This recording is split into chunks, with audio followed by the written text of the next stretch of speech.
we were looking at questions to be answered for a fracture mechanics based design,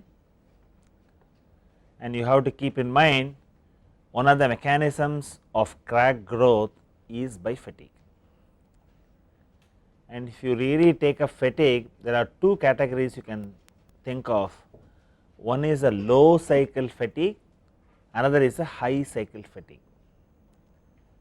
We are going to pay attention on high cycle fatigue, which has a crack initiation, crack growth, and then finally catastrophic failure. In the case of low cycle fatigue, the stress levels are very high, and within 1000 cycles the component may fail. So, there fracture mechanics would not be of much use. In the case of high cycle fatigue, we could find out whether fracture mechanics be used.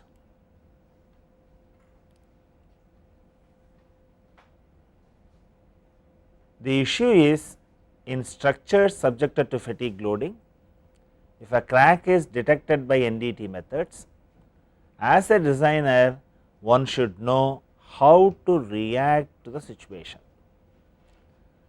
And what are the questions that need to be answered? They are: is it safe to operate the component or machine? This is very important from safety point of view. If safe, for how long?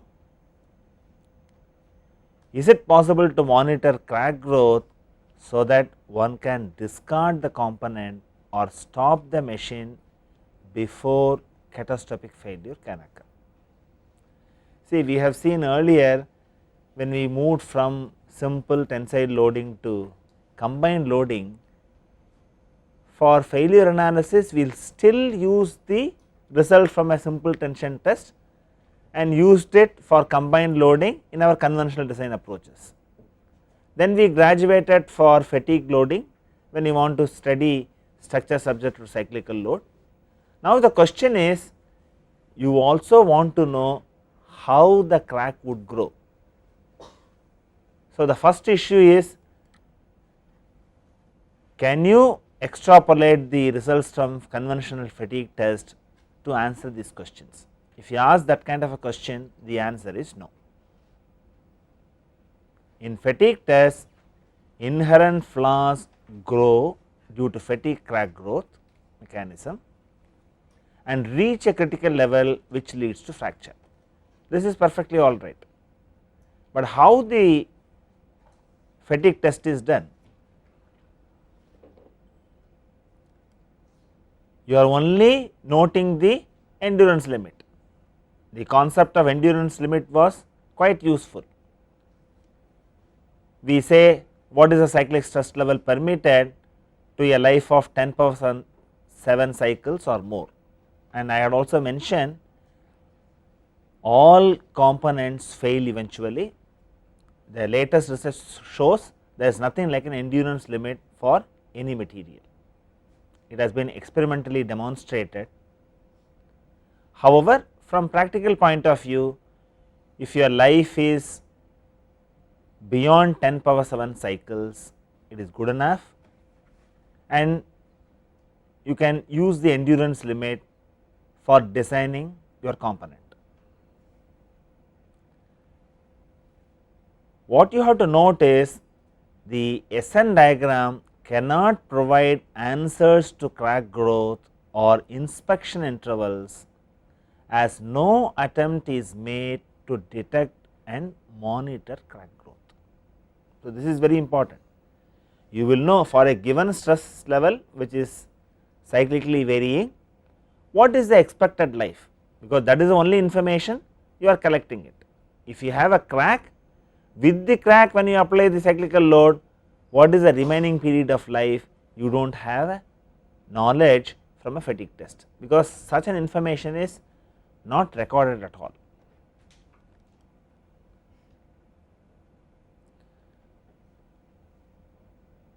In order to get such information, a more exhaustive test methods needs to be done to answer these questions. And what is the kind of test people have attempted?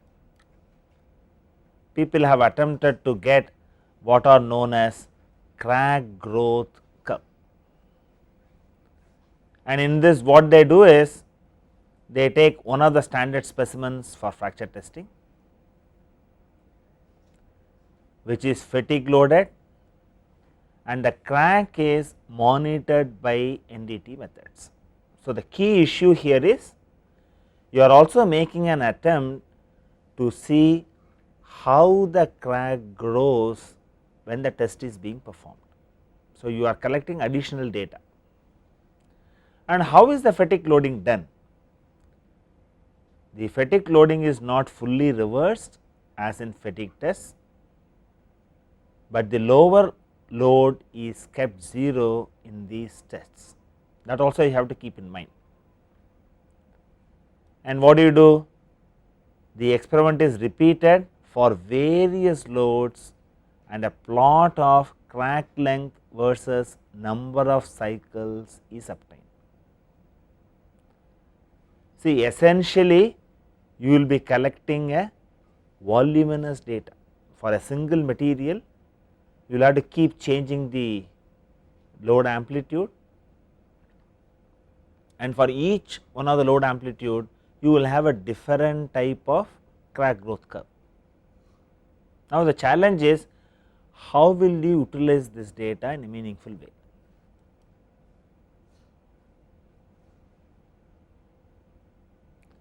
And please draw this graph as well as possible. And what you have here is on the x axis you have elapsed cycles in thousands, on the y axis you have the fatigue crack length in millimeters. And if you look at here, within a few cycles the crack has grown to a large extent, and this is obviously for a high load, and that is given as delta p equal to 44.1 kilonewtons. The second graph is for 31.2 kilonewtons. So, it takes more time for the crack to grow when the delta p value is smaller. And you will also have to keep in mind that I have drawn these data points with different colors. I have a reason for it, which will become clear once we see the next set of graphs. You have graphs for smaller loads 22.3 kilonewton as well as 17.8 kilonewton.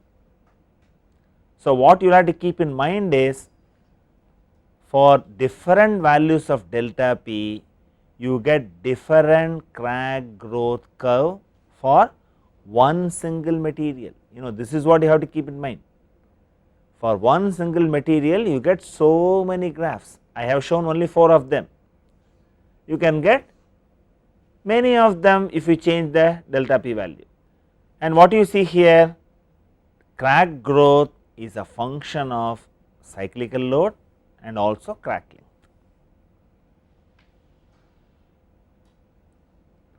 Now, the question is, if you have so many graphs for one material, how will you be able to use this in your design calculation? It becomes extremely difficult. If you really recall how the concept of stress and strain was initially developed, people took rods of isotropic material. When they plotted force elongation graph for a single material, they got number of graphs depending on the length of the specimen as well as the cross sectional area. When you change them, you will get one additional graph. Then people thought, instead of plotting force versus displacement, if you plot stress versus strain, all of this data bundled in a single curve. Something similar to that also happened in fracture mechanics, and this credit goes to Paris. And you just observe the graph. So, what you find here is I have a straight line, it is actually a log-log plot, and you find data point of all colors lie very close to this line. So, whatever the data of individual crack growth curve, all of them could be fitted if you choose the x axis as delta k, which is the stress intensity factor range, and the y axis as crack growth rate given by dA by dN. And this is a challenging task. This is the log plot, and you are able to fit all the crack growth curve data for a single material into a single graph. So, that means this could be utilized in your design calculation, and this was obtained by Paris, and this is known as a Paris law. So, the Paris law states dA by dN equal to C into delta k power m.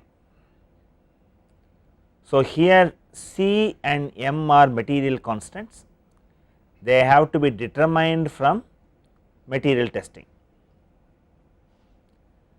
And what you will have to note is the observation of Paris is an important step in modeling crack growth by fracture mechanics. It is a very significant step, never forget that. There is no point in collecting voluminous data and you find you do not know what to do with it. The voluminous data has to be properly represented for you to use in design calculation. And let us see what was the history behind this Paris law.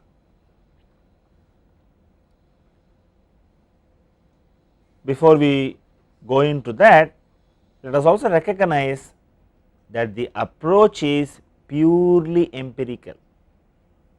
There is no theoretical basis for you to arrive at this equation. It is actually a curve fitting exercise of the data that you have collected, and that is how we would see when they collect more data from the initiation stage to catastrophic failure state, people have developed more complicated versions of Paris law. Nevertheless, it is quite simple to model a complex phenomena. So, the origin is purely empirical, but very useful.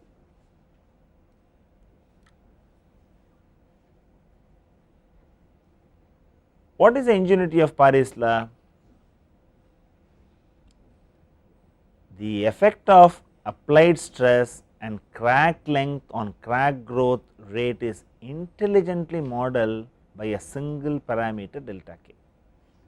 That is the advantage of it. His original work appeared as a Boeing technical note, and what you will have to keep in mind is many of these fatigue failures, environment plays a very important role. While developing the Paris law, Paris did not consider the effect of environment, and just because he had not considered the environment to start with, he was able to arrive at a simple empirical relation. See, engineering, this is what we do. We try to model a particular phenomena by a simpler expression. From experience, whatever the field results that they give, you bring in correction factors. So, this kind of approach is viable from a design practice point of view. So, Paris looked at the kernel and arrived at a relationship between dA by dN and delta k without bringing in factors like role of environment, etc. And you will have to keep note that environment has a significant influence on crack growth rate.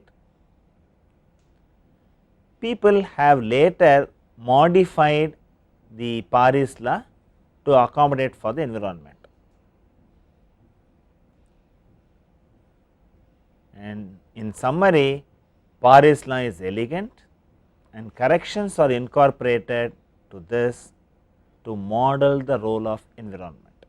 We would also see how does the environment changes the crack growth rate. what kind of aggressive environments that we have to look at. We will see all that after a few slides. And before we proceed further, we will have to ask a question: is Paris law valid?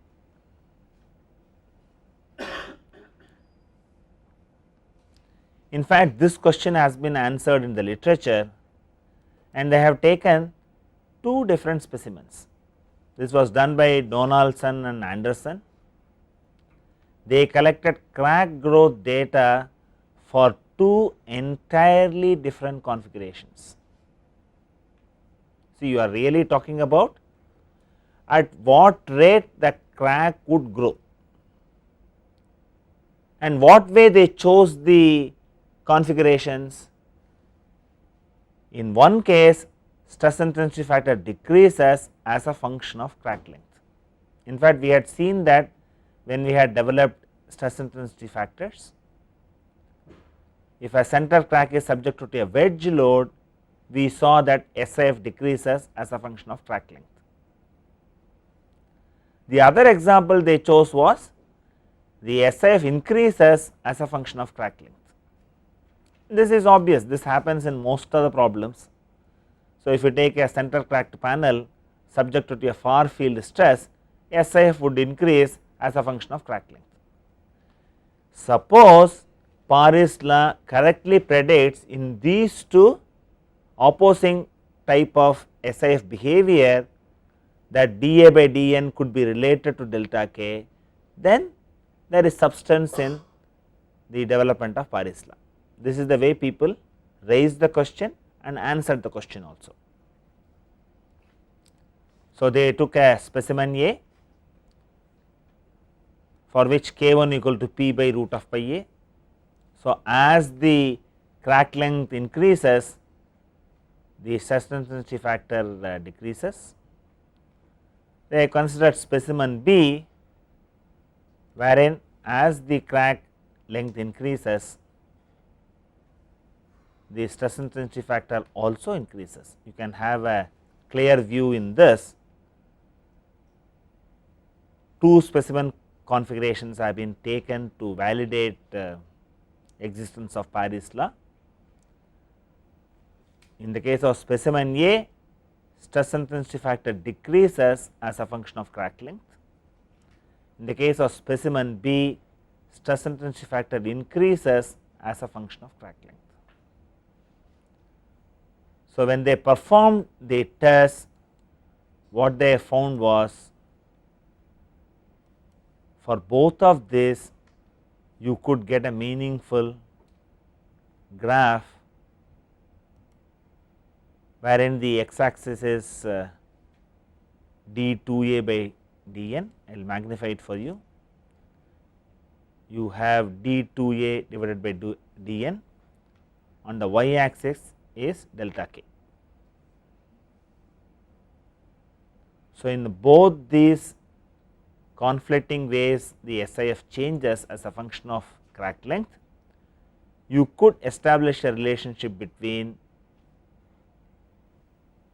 the crack growth rate with respect to delta k. It is plotted differently, it is put in the x axis d2a by dn rather than the y axis, but that is how the literature has originally reported the results.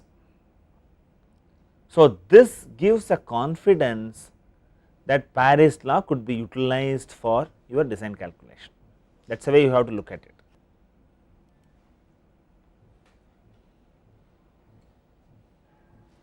So, the relationship between crack growth rate and stress intensity factor range is essentially the same for these two loading configurations. So, that provided enough confidence for people to follow and use the Paris law.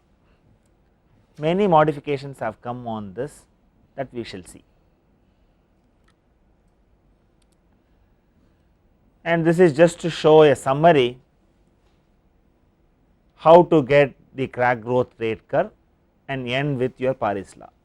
You take a specimen which is subjected to cyclical loading it goes to 0, it does not reverse, and you monitor the rate of crack growth. So, from this data find out the constant C and M based on the experimental result and represent the crack growth rate in this form dA by dN curve.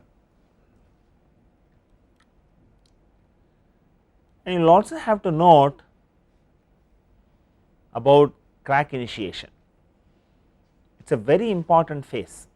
In fact, if you look at many ferrous materials exhibit unlimited fatigue life provided that the stresses are within the endurance limit. You know, you will have to keep in mind, once you have a crack, how the crack would grow by fatigue is well represented by Paris law. There is a crack initiation phase, and here we also bring in our understanding on fatigue. In the case of fatigue, you have a concept of endurance limit. So, that shows that cracks which are very smaller, and also you have loading which is quite small, under such conditions crack may not grow in service. This is the conclusion that we can arrive at. So, that means there has to be a threshold stress intensity factor below which cracks may not initiate. So, this concept was advanced. So, that is what is summarized here. So, on one part of the spectrum, below a value of delta k threshold, the crack would not initiate. We will have to find out what is the value of delta k threshold for a given material. The basic idea is very short cracks may not propagate for small values of delta k. This is one end of the spectrum. At the other end of the spectrum, delta k would become comparable to fracture toughness of the material, the crack growth rate becomes very large. So, both exist. If you want to understand the complete story of the crack, there would be a crack initiation phase, there would be a crack growth phase followed by catastrophic failure. And you also have in the literature what is the value of delta k threshold for many of the alloys. We will just see a sample of it, and you have the steel, and there are two columns that you have to pay attention. There is a column where you have R, we will quickly see its definition. R is a stress ratio, this is also equal to K minimum divided by K max.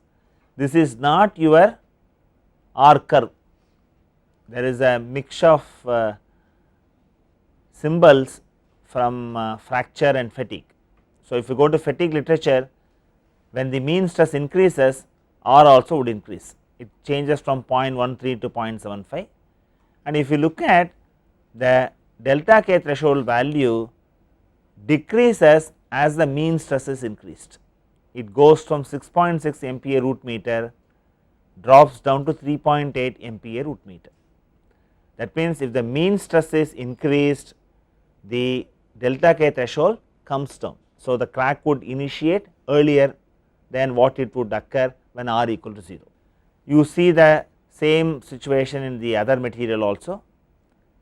When R is changed from 0.1 to 0.8, the delta k threshold changes from 8 MPa root meter to 3.1. So, we will see what is R. This comes from the fatigue literature. R is nothing but stress ratio. So, I have a graph between N and K, and you have cyclically varying load. So, in this case R is greater than 0, and R is defined as sigma minimum divided by sigma max, which is equal to K minimum divided by K max, where R is the stress ratio. This is not your R curve. So, depending on the context, you should attach a meaning to the symbol R. And when you are talking about crack initiation and life estimation, we will have to look at R, which is the stress ratio in fatigue literature.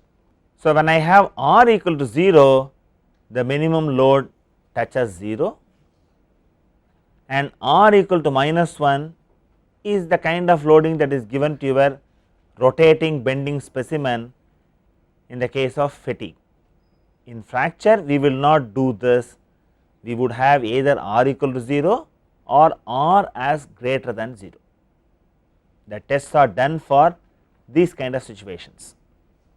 So, when R is greater than 0, sigma minimum is greater than 0, when R equal to 0, sigma minimum equal to 0, when R equal to -1, sigma minimum is minus sigma max. So, you have to keep in mind there is clash of symbols between fatigue and fracture. In this chapter, we would use R as stress ratio. We will have to discuss some of the issues and we would use R in this manner. It is also important what is the relative proportion of crack initiation versus crack growth. We had seen this slide long time back in the overview of fracture mechanics. Depending on which stress level that you operate, crack initiation and crack propagation could be 50-50, or crack initiation could be longer and crack propagation could be smaller.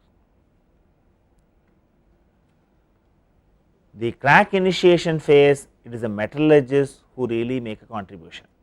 If you delay the crack initiation, it is all the more better. So, you gain advantage in the design life if you have mechanisms to delay crack initiation, but once the crack starts growing, we could develop NDT schedules based on fracture mechanics and handle the situation. And we would see later what are the mechanisms for crack initiation. After discussing the crack propagation phase, towards the end of this chapter, we would also see models that tell you how a fatigue crack gets initiated.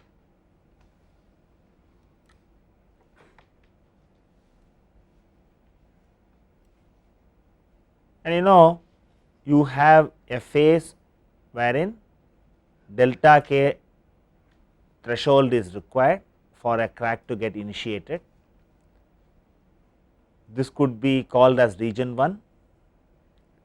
There is a growth phase which is called the region 2. There is a catastrophic failure which is called region 3. So, if you look at the complete graph of a crack growth, this is known as a sigmoidal curve. Currently, we know how the crack grows in the region 2. So, we would see region wise what are the issues that are important, what happens in region 1, what happens in region 2, what happens in region 3. This is the way we will look at it.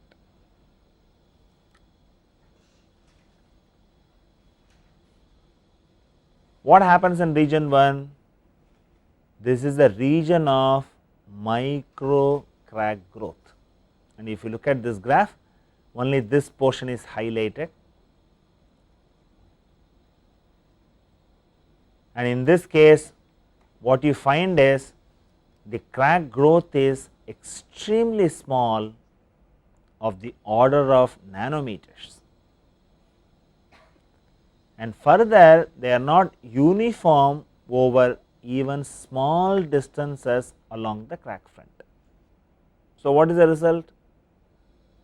You would not have formation of striations, which is what you see in a fatigue crack growth.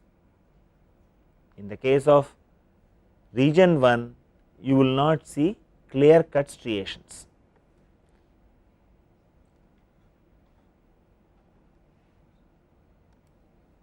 So, that is what is summarized here. And what are the aspects that influence? the microstructure of the material, mean stress and environment have a large influence. So, as I mentioned, the metallurgists play with the microstructure, so that they are in a position to delay the crack initiation phase, and mean stress does play a role. You have to know whether you are operating at higher values of R, and environment also has a large influence.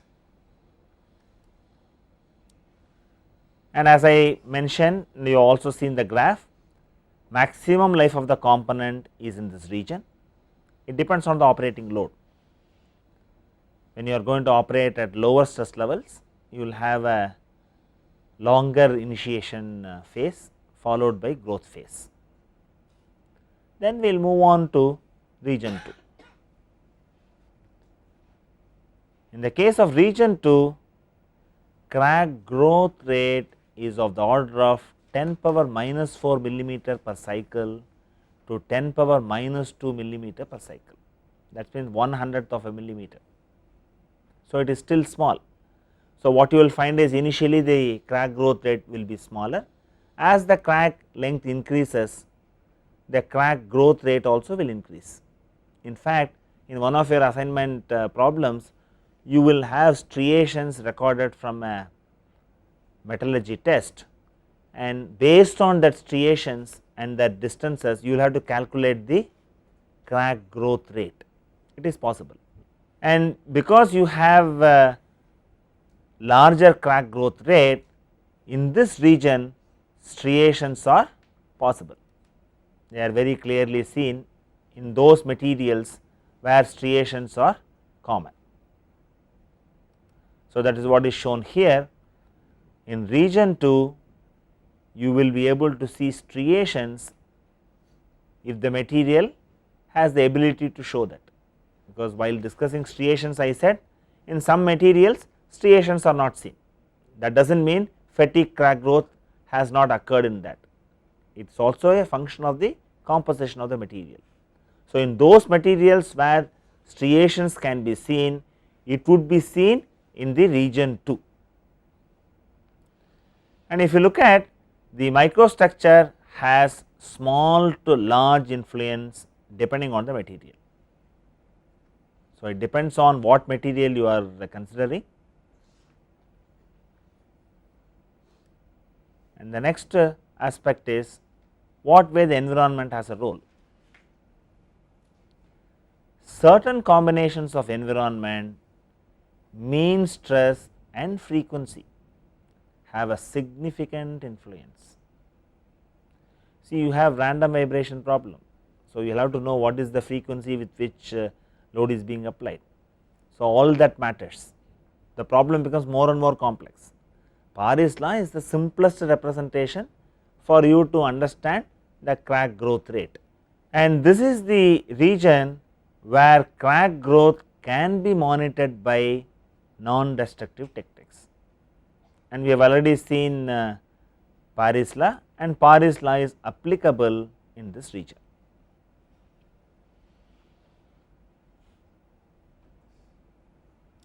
And if you look at C and M, these are like generic symbols. For applying Paris law, we would have selected data, from on that data you can process and then calculate the value of C and M. If you have another law which you would see sooner, it will also have C and M, but those symbols are not same as the symbols, it is only a generic symbol. You have to collect that data from the material on which you have been able to fit the curve. So, it goes with that. And region 3, the crack growth rate is very high, of the order of 10 power minus 2 millimeter per cycle to 10 power minus 1 millimeter per cycle, that means 0.1 millimeter per cycle. Crack runs through entire grain in one cycle. So, obviously, when the component reaches this stage, you have to discard, you cannot use this component at all.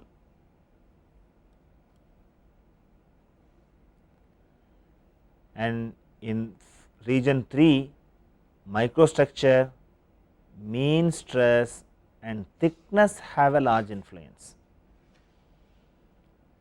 See, we have seen environment has played a role in the case of region 1 as well as in region 2. For region 3, environment does not play a significant role.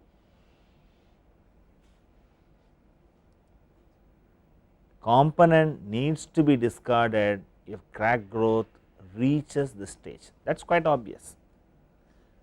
So, if your Paris law is applied properly, you would be able to say when does the crack growth rate increases, and Paris law is valid only up to the end of region 2. So, this is the reason people wanted to incorporate what happens to predict region 3. They have tried to incorporate this as well as the threshold.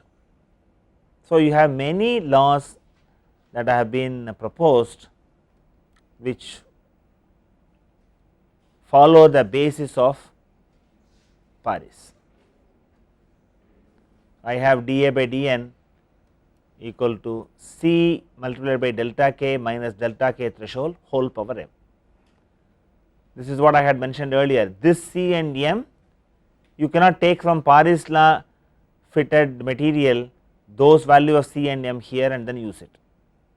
You will have to fit the data for the kind of materials that they have studied, and only for those materials you would be able to use this law. It is essentially a curve fitting exercise. Whatever the crack growth rate curve, the form that we get, it is essentially a curve fitting exercise, purely empirical. And if it is developed based on a particular data set, you should not use this empirical law outside this data set. So, it goes with the data set that you are focused upon, and delta k threshold is expressed as a function of r. We would see later that when r changes, delta k threshold also changes. So, this is given as 1 minus r whole power gamma multiplied by delta k threshold when r equal to 0. So, when the mean stress is changed, the crack initiation stress intensity factor also changes. So, that is worrisome. So, you have this law to account region 1 better. So, now we have region 1 as well as region 2. So, the natural extension is how region 3 can be handled. So, this is done by Forman law, and this is very popular among the laws that you have for crack growth. Here you have this as dA by dN equal to C into delta k whole power n divided by 1 minus r Kc minus delta k. So, this accounts for the stress ratio R, and it also accounts for the region 3 where Kc is the fracture toughness. And in fact, if you look at the literature, people have also developed computer software to give the expected life, to give the crack growth, and what are the periodic NDT schedules based on these crack growth laws. And you have what are known as NASGRO and AFGRO and so on and so forth. In all those computational softwares, people have used variation of this Forman law as the basis. It forms the basis for such softwares. We have seen separately region 1, region 2, region 3. Efforts have also been made to model the entire sigmoidal curve through empirical equations. So, you have another law which is given like this. This is by Erdogan and Ratwani, and they have given dA by dN as capital C into 1 plus beta whole power m multiplied by delta k minus delta k threshold whole power n divided by k c minus 1 plus beta multiplied by delta k. So, you have to keep in mind these are all empirical relations. So, you have to find out many material constants and very expensive test, that also you have to keep in mind. And if you really look at the history, people did not jump on to LEFM until Paris law was invented, because in Paris law they found they could monitor the crack growth. So, there is some utility of fracture mechanics concepts, otherwise fracture mechanics only says when catastrophic failure will occur. Though it is an important information, that information alone is not sufficient. If you are able to predict the crack growth, then designers felt this is the right way that I can go and use linear elastic fracture mechanics. So, I have beta equal to k max plus k minimum divided by k max minus k minimum,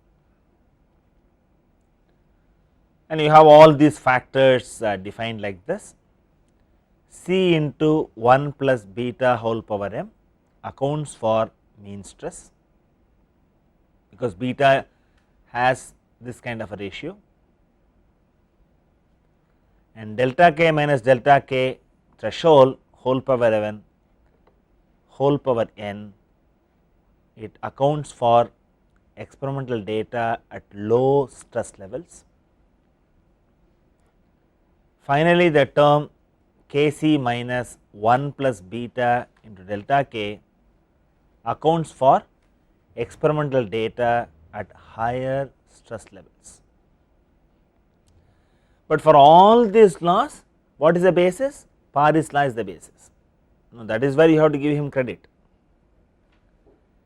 If you had combined the environmental effects, you would not have arrived at dA by dN versus delta k. Now, everybody in fracture mechanics literature knows that you have to play with dA by dN and delta k. Then they have added, you add delta k threshold, you add kc, you add R. So, the basic kernel was provided by Paris. So, that is why his law is very important, and we will have to see what is the effect of mean stress on fatigue crack growth. We have already looked at the definition of stress ratio R, and you have a graph. In the x axis it is delta k, in the y axis it is dA by dN, and this is for a particular value of R. I think it is for R equal to 0, and when R is changed, how does the graph changes? It gets shifted to the left. So, that means k threshold keeps decreasing, there is no major influence in this zone, the crack growth rate slightly increases and your catastrophic failure is represented by this. A significant observation is the delta k threshold decreases as the mean stress is increased. There is obviously increase in crack growth, but that influence is reasonably small. That is the way you have to look at it. So, try to get a neat picture as much as you can try to do. And I have already mentioned R is not the R curve, it is actually sigma min by sigma max or k min by k max, and we work on R 0 or R greater than 0. So, we will now look at how does the environment modifies the sigmoidal curve. If you have an aggressive environment, what you find here is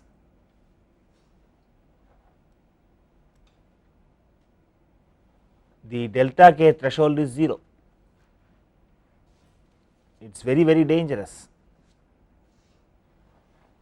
In a non-null environment, you may have a finite value of delta K threshold.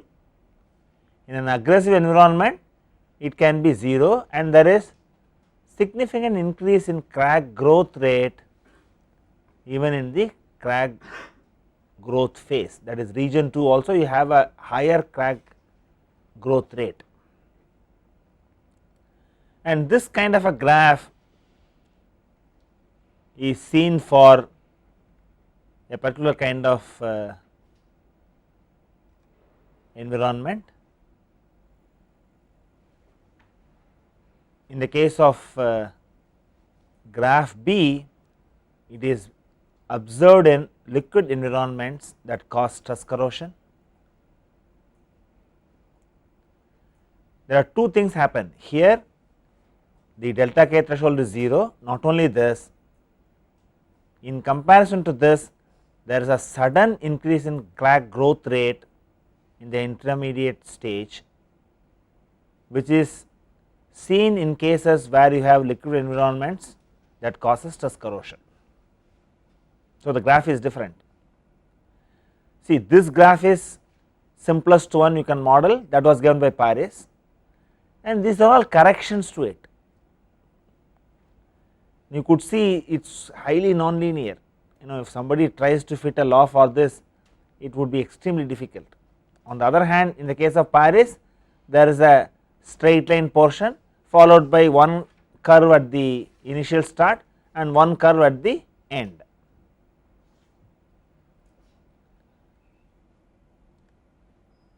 And we will also see two more situations. This is another aggressive environment phase. The delta K threshold is not modified, but the crack growth increases. So, this happens if you have a gaseous environment, usually in the hydrogen embrittlement case, this kind of situation happens. And what do you see here? There is an overall enhancement of crack growth rates except near the threshold, and you have another case which is very interesting. See, we have seen cases where delta K threshold is not altered or delta K threshold becomes 0. You have an interesting situation where delta K threshold is pushed up, that is the situation you have here, and you have higher crack growth rate in this section, and this happens when the corrosion products increase the volume of material contributing to the crack closure, thus pushing up delta K threshold. We would spend sufficient time on what is crack closure. Once you understand this, then you can appreciate that delta K threshold can increase under suitable conditions. So, people have found these variations in the case of crack growth data. So, Paris did not consider the environment and developed a very elegant law which is purely empirical. Later people have modified to account for delta K threshold as well as fracture toughness. So, in this class essentially we looked at what is Paris law, and it was actually reported as a Boeing technical note. When initially he reported, nobody believed it. This is what has happened for Dugdale, because he did not provide the experimental result, people did not believe it. Hahn and Rosenfeld have to come to his rescue and demonstrated the experimental patterns. Here you find an experiments where people have done it for two different ways SAF can change as a function of crack length. In one case SAF decreases as a function of crack length, in another case SAF increases as a function of crack length. In both the cases, the graph between dA by dN versus delta k was meaningful. So, that established Paris law is acceptable. Then we also saw sigmoidal curve, we saw different regions, and each region what are the factors that would influence, and particularly the microstructure plays a very important role in crack initiation, and this is the domain of material scientists, and they really come out with new materials where the crack initiation is delayed.